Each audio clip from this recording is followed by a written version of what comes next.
Hello दोस्तों, welcome back to a new video.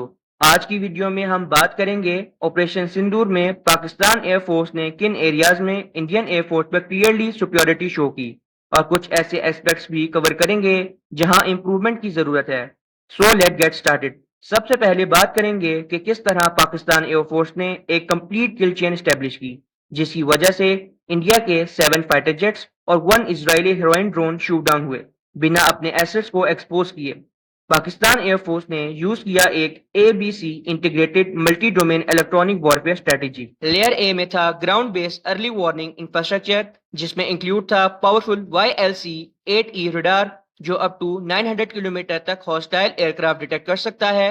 साथ ही deploy किया गया था ground based electronic warfare system like CTN-106B jammers जो रडार स्पूफिंग और कम्युनिकेशन जैमिंग में यूज होते हैं।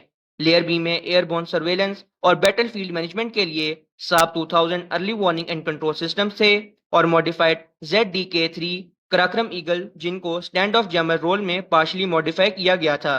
पाकिस्तान ने अपने डिसॉल्व फाल्कन 20 जेट्स को भी कन्वर्ट किया था इनटू इलेक्ट्रॉनिक वॉरफेयर प्लेटफॉर्म्स जो कम्युनिकेशन जैमिंग और रडार डिटेक्शन में काफी एडवांस कैपेबिलिटीज रखते हैं। Layer C was the combat air patrol, जहां JF-10C, JF-17 ब्लॉक 3 और F-16 ने एयर डोमिनेंस रोल प्ले किया था, लेकिन primary interception kill chain responsibility J-10C के पास थी due to Isa radar PL-15 जिसकी रेंज 200 किलोमीटर से भी ज्यादा है।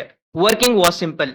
लेयर एयर रडार्स ने डिटेक्शन किया एनिमी एयरक्राफ्ट को early, including layout, classification like training या नॉट, मिसाइल कैरिंग या नॉट। ये डाटा ट्रांसफर हुआ through link 17 tactical data network to airborne assets. OX ने बैटलफील्ड ऑर्गेनाइज किया और मैनेज किया और tasking operations real time detection 450 kilometre से पहले ही कंप्लीट हो चुका था। J-10C और JF-17 ने PL-15 मिसाइल को फायर किया। Early warning and control system OX ने मिड कोर्स गाइडेंस प्रोवाइड किया विदाउट रिवीलिंग अपनी ओन लोकेशन। साथ ही stand off jammers SOJ systems ने इंडियन रडार और कम्युनिकेशन सिस्टम को जैम किया, जबकि इलेक्ट्रॉनिक प्रोटेक्शन EP सिस्टम्स ने पाकिस्तान एयरफोर्स जेट को एनिमी रडार से बचाया। This was the textbook example of how to achieve a complete kill chain without detection. Fighters ने कंफर्म किया कि जम्मू एंड कश्मीर में 3 जेट्स क्रैश हुए हैं। फिर इंडिया टुडे ने रिपोर्ट दिया कि जम्मू में इंडियन एयरफोर्स ने पाकिस्तान के 3 फाइटर जेट्स को शूट डाउन किया है, जिसमें एक F-16, 2 JF-17 इंक्लूड हैं। लेकिन ये एक बियॉन्ड विजुअल रेंज कॉम्बैट था जहां कोई भी बॉर्डर क्रॉस नहीं हुआ। जब रैकेट साइट्स एग्जामिन की गई तो कुछ जेट्स पे इंडियन एयरफोर्स की मार्किंग निकली। इससे इंडिया टुडे का क्लेम उल्टा इंडियन एयरफोर्स पे ही एक्सपोज बन गया, जेट्स खुद के निकले। Now, multiple wreckage sites confirm these jets are Indian Air Force jets like one Su-30 MKI in Jammu, one MiG-29 UPG Israeli modified in Kashmir, one Mirage 2000 live upgraded in Kashmir, one Rafale down near school building in Kashmir, one Rafale crash in Bathinda. कुछ Indian propagandist ये कह रहे थे कि पाकिस्तान ने China का direct support से Indian jets को शूट डाउन किया है और इसको टू फ्रंट वॉर कह रहे थे, लेकिन रियलिटी बिल्कुल और है। पाकिस्तान ने चाइना और तुर्की से वेपन लिए हैं, लेकिन इंडिया ने भी तो weapons France, Russia, USA, Israel, German और काफी और कंट्रीज से लिए हैं। तो अगर इंपोर्टेड सिस्टम की बेस बनाई जाए तो Pakistan actually 6 front military pressure face कर रहा था, जबकि इंडिया सिर्फ 2 फ्रंट वॉर का प्रोपेगेंडा स्प्रेड कर रहा था। जो जेट्स डाउन हुए वो पाकिस्तान एयरफोर्स की खुद की ऑपरेशनल कैपेबिलिटीज और डॉक्ट्राइन का रिजल्ट था। इसमें कोई चाइनीज पायलट या चाइनीज रडार ऑपरेटर नहीं था। सब कुछ पाकिस्तान एयरफोर्स ने खुद मैनेज किया अपने इंडिजीनियस सिस्टम और ट्रेनिंग से। पाकिस्तान एयरफोर्स की इलेक्ट्रॉनिक वॉरफेयर कैपेबिलिटीज अब अनमैच हैं, स्पेशली जब हम देखते हैं पाकिस्तान एयरफोर्स पास इलेक्ट्रॉनिक वॉरफेयर सिस्टम्स और उनके under stand of jammer systems भी हैं। इंडिया के पास अभी तक एक भी ऑपरेशनल SOJ सिस्टम नहीं है, ना ही वो कई इंटीग्रेटेड लिंक 16 और link 17 type tactical data sharing network use करते हैं। पाकिस्तान एयरफोर्स के J-10Cs और JF-17 ब्लॉक 3 जेट्स के पास PL-15 beyond visual range missile है, जिसकी इफेक्टिव रेंज 200 किलोमीटर से भी ज्यादा है। इंडिया ने ऑपरेशन सिंदूर में सिर्फ मीका मिसाइल्स डिप्लॉय किए, जिसकी रेंज 100 किलोमीटर के आसपास है। अगर रफेल ने मेटियोर मिसाइल यूज की होती जिसकी रेंज 200 किलोमीटर के आसपास है तो कुछ बैलेंस हो सकता था, लेकिन पाकिस्तान एयरफोर्स के जेट्स ऑलरेडी PL-15 कैपेबल हैं, इसलिए पाकिस्तान का क्लियर एज था बियॉन्ड विजुअल रेंज कॉम्बैट में।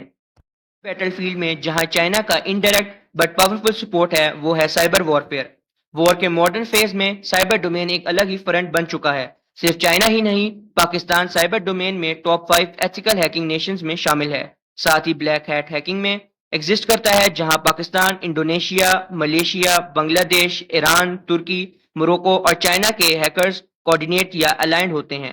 انڈیا کا اس سائبر ڈومین میں اتنا افیکٹو پریزنس نہیں ہے۔ کئی سائبر ہیکرز انڈین ملٹری اور ڈیجیٹل انفراسٹرکچر پہ اٹیک کرتے ہیں، لیکن اگر ہم ویکنیسز کی بات کریں تو پاکستان کے پاس long range air defence system تو اب کافی ایڈوانس ہو چکے ہیں، جیسے کہ HQ-9P جو کہ پاکستان نے ڈپلوائے کیے ہیں with extended detection and interception capabilities. اب پاکستان HQ-9B ویریئنٹ انٹیگریٹ کر رہا ہے جو advance ECCM، radar jamming resistance اور faster multi target reaction provide کرتا ہے۔ یہ اسٹیل ٹارگٹس اور کروز میزائلز کو بھی کاؤنٹر کر سکتا ہے۔ لیکن دوسری طرف پاکستان کے شارٹ اور medium range air defence system کافی پرانے ہو چکے ہیں۔ ان میں کم الیکٹرانک وارفیئر پروٹیکشن ہے اور وہ ہائی جیز مینووریبل ٹارگٹس جیسے ماڈرن کروز میزائلز یا ہائپرسونک میزائل کو افیکٹولی ٹارگٹ نہیں کر سکتے۔ جب اینیمی ایک ساتھ ملٹیپل میزائلز فائر کرتا ہے تو long range air defence systems missiles کو مس کر جاتے ہیں۔ لانگ رینج سسٹمز کا کاسٹ بھی ہائی ہوتا ہے، اس لیے زیادہ پریشر شارٹ رینج سسٹمز پر ہی آتا ہے۔ پاکستان نے بیلسٹک میزائل ڈومین میں کافی اچھی پروگریس کی ہے، جیسے کہ فتح 1، فتح 2، فتح 3، ہربا، سمیش اور ملٹیپل چائنیز اور region missiles like CM-400 AKG، CM-802، CM-801، CM-802 AKG، CM-401، CM-708، CM-501 وغیرہ۔ پاکستان کے پاس ہائبرڈ میزائل سسٹمز ہیں، سپر سونک سے لے کر ہائپر سونک تک، اور یہ ارسنل اسٹڈیلی گرو کر رہا ہے۔ لیکن اگر آپ نوٹس کریں گے تو پاکستان کروز میزائل ٹیک میں پیچھے ہے، اسپیشلی سپر سونک یا ہائپر سونک کروز میزائلز۔ ہمیں ضرورت ہے air to surface, surface to surface, ship to surface cruise missiles کی، جو بنکر، موونگ ٹارگٹس اور ہارڈنڈ اسٹرائک کو نیوٹرلائز کر سکتی ہے۔ اگر Pakistan diversify cruise missile arsenal develop کرتا ہے تو وار ایسکیلیشن کے ہر سٹیج پہ افیکٹو رسپانس دے سکتا ہے، from tactical to strategic level. Enemy کے لیے ہمیں میپ کرنا یا ہمارے ڈیفنس کو بریک کرنا مشکل ہو جاتا ہے۔ میرے انالیسس کے مطابق پاکستان کو شارٹ اور medium range air defence system میں ماڈرنائزیشن کی ضرورت ہے اور کروز میزائل ڈیولپمنٹ کو پرائورٹائز کرنا چاہیے۔ آپ لوگ کیا سوچتے ہیں اس انالیسس کے بارے میں؟ نیچے کمنٹس میں ضرور بتائیں۔